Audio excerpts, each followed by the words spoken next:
truly unprecedented in the history of the great alliance between our two nations. You know, when I think of an alliance, I think of two factions helping each other. Um, what has Israel done for the states? Like, I can't think of anything. But hey, if anybody can name anything, let me know. The two American carrier battle groups that you sent to the region to back up those words with action. And how much did that cost, I wonder? Is that support. And the moral clarity that you have demonstrated from the moment Israel was attacked. You've rightly drawn a clear line between the forces of civilization and the forces of barbarism. You describe what Hamas did as sheer evil. It is exactly that. Hamas murdered children in front of their parents and parents in front of their children. They burnt people alive. They raped and murdered women.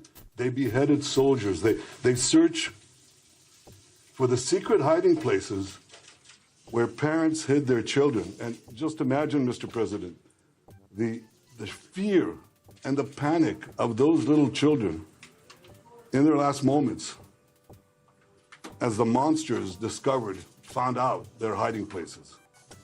Hamas kidnapped women, children, elderly, Holocaust survivors. I know you share our outrage on this, and I know you share our determination to bring these people back. On October 7th, Hamas murdered 1,400 Israelis, maybe more. This is in a country of fewer than 10 million people. This would be equivalent to over 50,000 Americans murdered in a single day. That's 20 9/11s. If America had a hostile entity like the Gaza Strip right next door, they would have glassed them a long time ago. A somewhat example would be Communist Cuba. If I'm not mistaken, Communist Cuba was embargoed for like 50 years by the US. We're the new Nazis. You're both right. And yet, Hamas has been like that for a long time. If Israel had dealt with Hamas in Gaza Strip the last time they were at war, like 2-3 years ago, this horrific event wouldn't have happened. Israel is united to defeat Hamas, and we will defeat Hamas and remove this terrible threat from our lives. The forces of civilization will prevail. Remove this threat, he says. I wonder what that entails. A rumor I heard goes like this.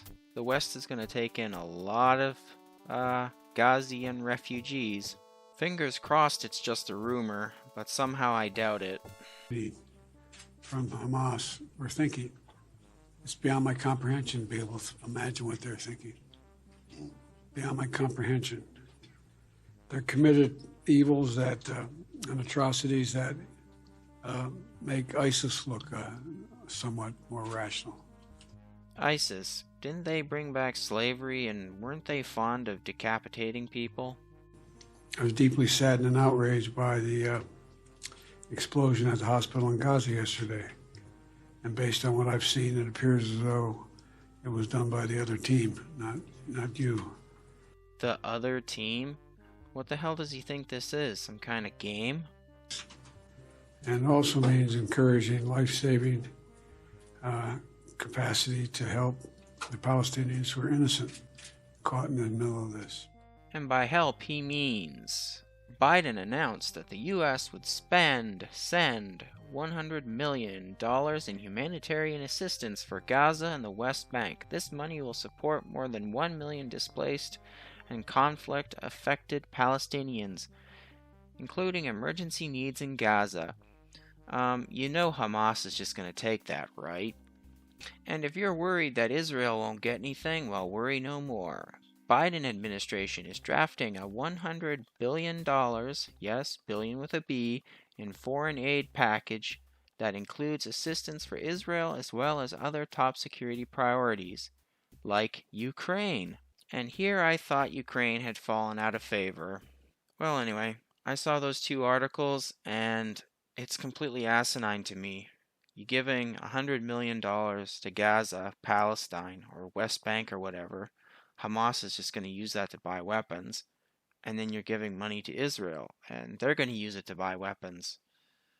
so they could keep killing each other. And the circle goes round. Well, anyway, take care out there in Clown World.